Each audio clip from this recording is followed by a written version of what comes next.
Time too that Korea's first integrated steel works was developed at Pohang, and that, if you looked at it from a distance, you would say it was a turnkey project. It was done by Japanese engineering companies.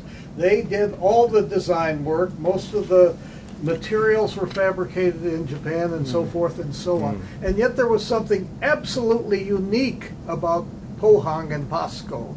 And that is, for each Japanese engineer working on this so-called turnkey project, there was a shadow Korean engineer asking constantly, why did you do it that way?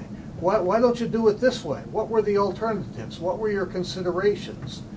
So that by the end of the project, the Korean engineers knew as much about building a steelworks as the Japanese engineers did. And if you look at Ellis Amston's book, you see that in the second stage of POSCO, indeed, most of the engineering work was taken over by Korea, and in the third stage, most of the materials were fabricated in Korea.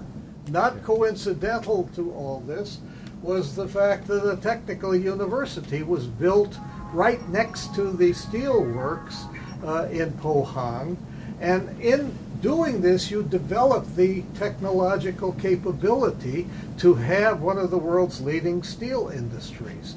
Many other nations that have done this have ignored that lesson, and I think what Korea did here, and it did the same thing in semiconductors, but what Korea did here is exemplary for learning how to transfer technology. I studied side by side the development of Brazil's steelworks, where it had what one would think would be comparative advantage with rich iron ore reserves located right next door. But for years and years and years, they couldn't make the plant work, because once the turnkey contractor left, the Brazilian engineers didn't know how to operate the plant. They're still having trouble.